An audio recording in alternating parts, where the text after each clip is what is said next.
Another alignment video? You betcha.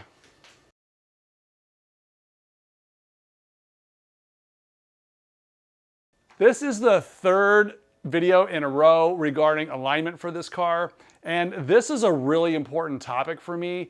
You know, this car was found as a wrecked shell and nobody else wanted it. I got it for a low price because it was a project. And to get this car back into spec is a big deal for me.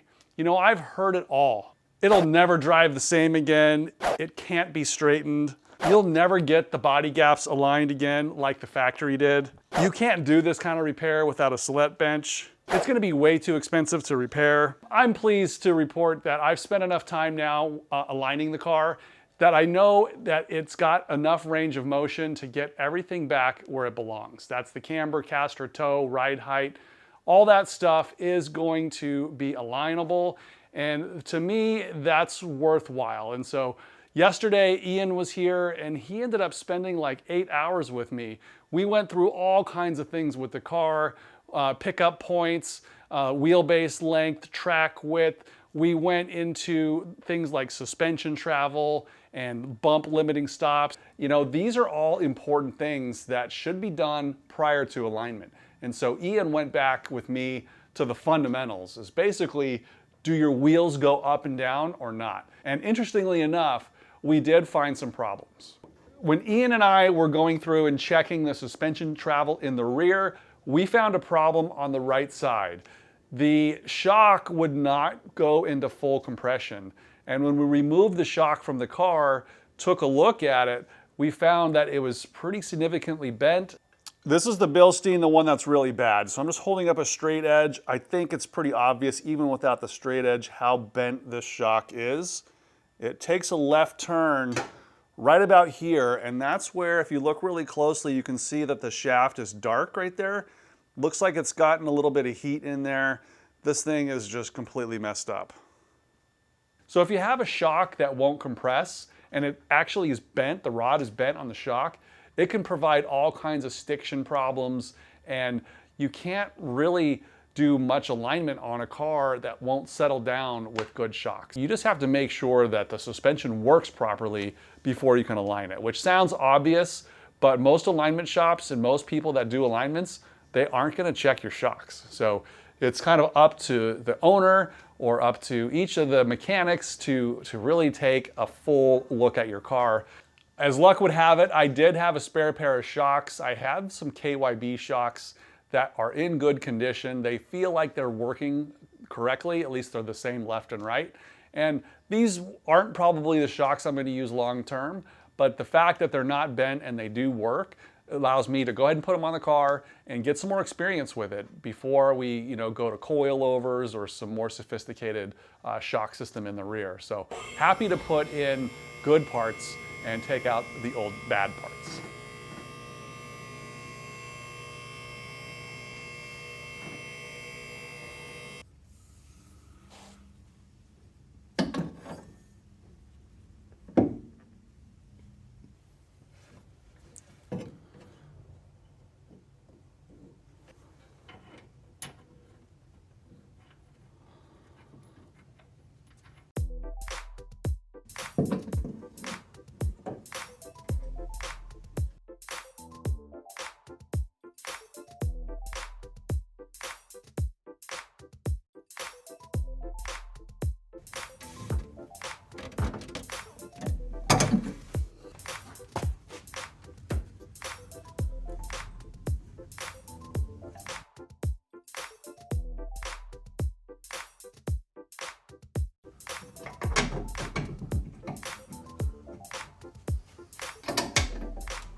The KYBs have a lock nut on top of these rubber bushings, so you can select how far you compress the rubber. The Bilsteins are a little different. They use a sleeve inside to select how much you compress the rubber. So I like this method. You can adjust how tight those rubbers are. That changes the way the shock acts on the chassis, whether it's kind of soft or firm. This is the Bilstein system, and it has this sleeve inside here. So when it goes down in there, when you tighten the nut, it will only compress the rubber so much, and that allows there to be some flexibility between the chassis and the shock.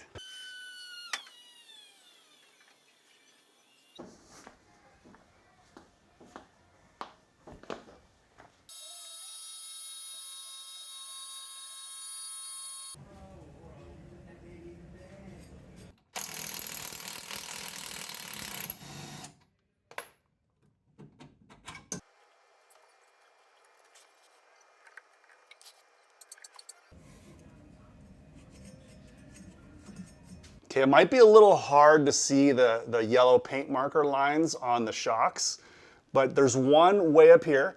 This is at full droop. That's right where it is right now because the shock's disconnected. This is the one at ride height. So that's about, I'll measure it, but that's about 4.5 inches higher than ride height. So it has a lot of droop. This is the direction of droop, and then this is the direction of compression. So here's the lowest line right here. This is the third line. That's when the shock is fully compressed. It will not go anymore. And that's what limits the travel of the suspension. The shock does, with the bumpers up at the top. So we have, I'll measure this. This is almost 2 inches of compression. So that's a lot of suspension travel here in the rear. It's a little bit higher travel at the wheel, only because this is on an angle and there's a little bit of a motion ratio, but generally, I have about 2 inches of up travel and plenty of down travel.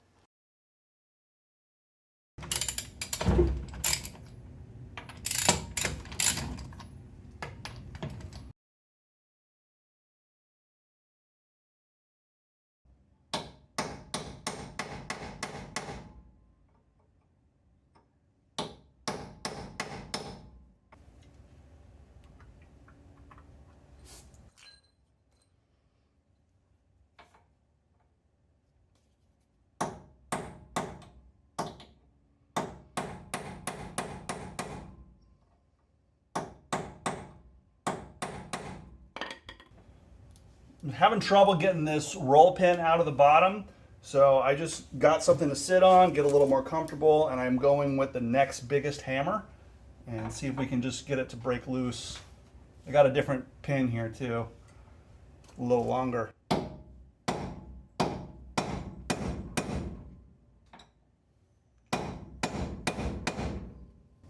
Yeah, now it moved. I'm gonna smack it both ways and then try to get it out. I'm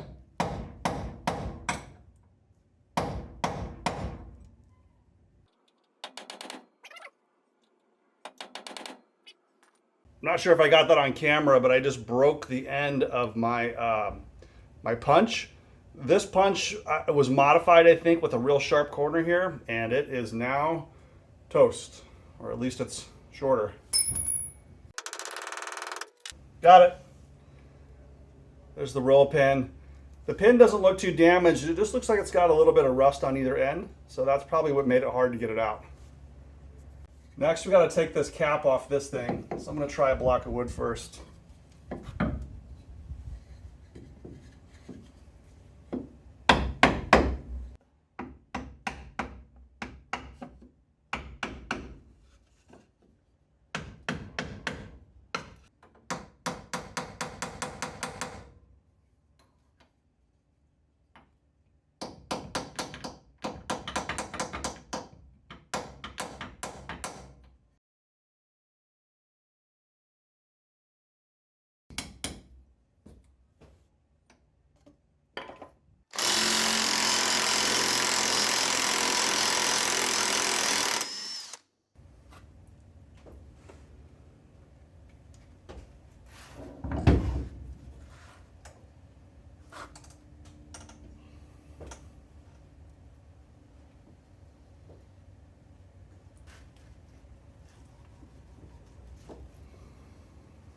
Well, that seems stuck on there too. Yeah, lots of gunk and rust on the bottom of this. At least gunk. the rust comes right off. It just really fouled up with some nasty stuff. So we'll clean this up, clean up the tube, and just check the function of this, make sure it's not bent like the rear. Okay, I see something really interesting down inside this torsion tube, or the strut tube. I think there's some leftover pieces down in there. So I have this boroscope. This is my boroscope. It's got a really long cable to it. This one is by Limink, I think. Anyways, this is the controller, and I can go down inside here with this camera, and I'm gonna record a little video. I can see it here on my phone as I go down the hole. I can see a preview of what's down here, and I can turn up the brightness using this part right here. This has an LED on the end, so that's all the way bright. There's a lot of grease on this, so just need to make sure we don't completely get it gooped up as we go down the hole. But I can see inside there, and it looks like there's some leftover parts down there.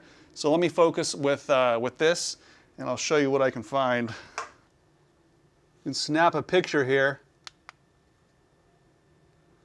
It goes right to my phone, so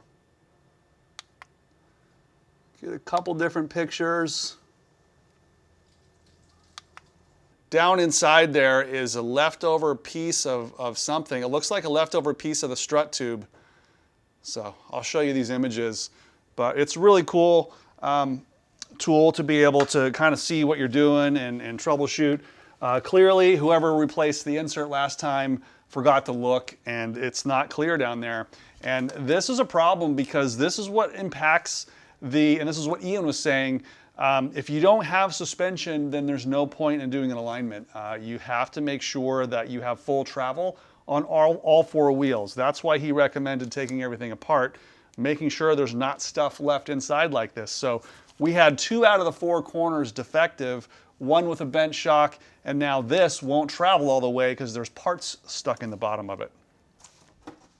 So now I'm just going down there with my gravity grab tool, see if I can get some pieces out.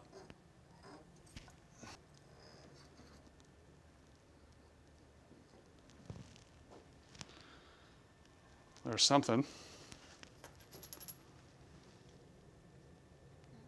And then there's just a whole mess of rubber down there because, well, each time this thing would compress into it, it's probably just cutting into it. And it's just a mess of broken rubber down there. Let's see, there's part of the bump rubber.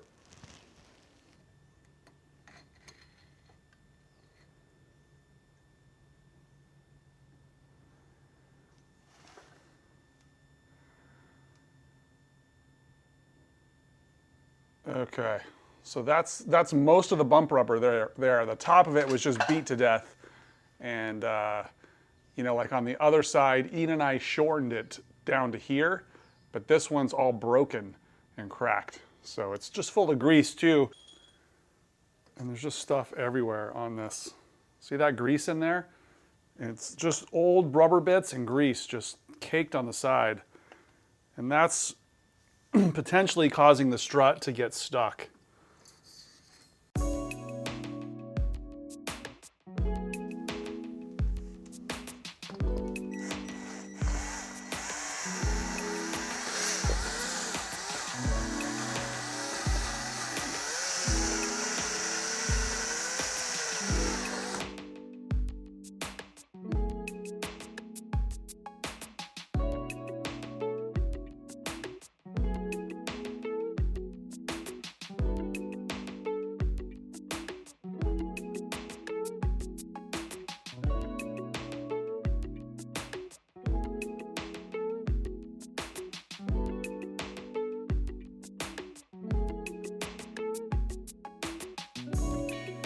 Yeah, I'm not going to be able to put the other side back together until I get a new bump rubber.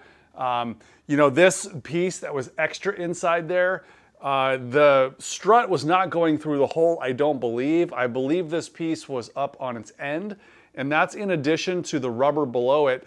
So what happens is this is like an extra bump stop, and I think it was preventing the suspension from fully compressing. And that makes it really difficult to adjust the ride height if your suspension is bound up by the strut. I had the same problem in the left rear, and that was causing, the bent shock was causing that part of the suspension to not really settle correctly. So it's pretty much impossible to corner balance and set weights and set ride heights when you have suspension that doesn't work. So thanks to Ian, was able to take me right back to the fundamentals and say, do your wheels actually go up and down like suspension should? And if your car's not stock, like this one's not stock, you have to go through the exercise, or you should go through the exercise of verifying you have travel in the up direction. Typically there's plenty of travel in the down direction, but in the up direction, it's really important on a lowered car. So we've already gone through this strut, put it back together. I'm gonna show you the marks on the strut of where it is at ride height versus where it is after it's been fully compressed. And in order to do that, we had to take the torsion bar out, which is a big exercise to just determine the travel. But if you don't do that kind of stuff, you won't find little munchkins like this in your car, and it could really affect the quality of the drive. Hopefully you can see the lines on the shock. There's one line way up at the top. That's at full droop. So this line right here is at ride height, and then this is kind of before we did some modifications, and then this is after. So there's about 2 inches of full compression, and there's about 4 inches of droop. So here's ride height, that's full droop, and then here's full compression. And this is what it was before. It was a little bit limited in its travel. That's about 1 inch. We gained almost another inch. And let me show you what we did. Okay, in order to get more travel on the front end of this car, we did 2 things. First thing was we removed this big metal donut. This thing goes between and the body of the car, and I believe this is for impact bumper cars, which this car used to be an impact bumper, and you really just don't need these. These are going to reduce your downward travel, and I can't think of a good reason why you'd want this, especially for most cars that are still on the road today. Most of them have been lowered to at least European spec. And so this is, I think, only for USA models. I would take that out. And then this is the bump stop, and this is internal to the strut. Down at the very bottom of the strut, like I fished out of the driver's side, we cut off about half of it. This is 1.5 of the bump rubbers.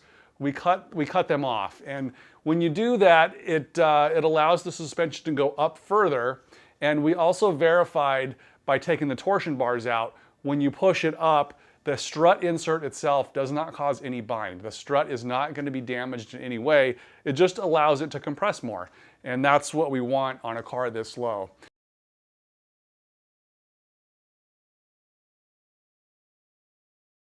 Here's a little clip I thought was funny about a professional alignment shop using the big Hunter machine and just making those adjustments.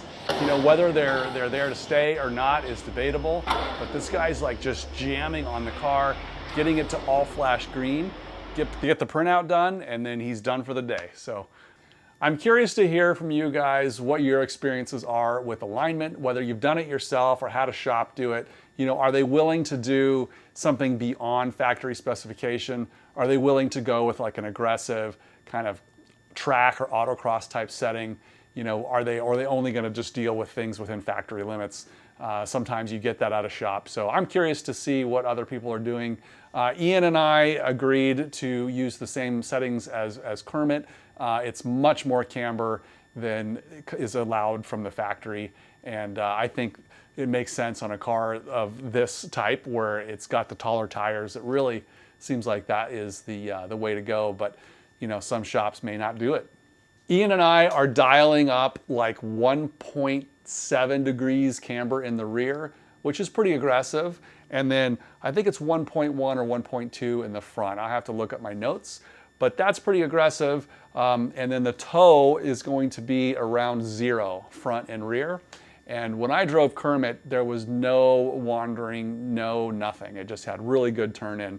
So I'm curious to know, like if you've changed any of the factory settings and if you liked it or you didn't like it, what the effects are. Because I plan on experimenting quite a bit with this car.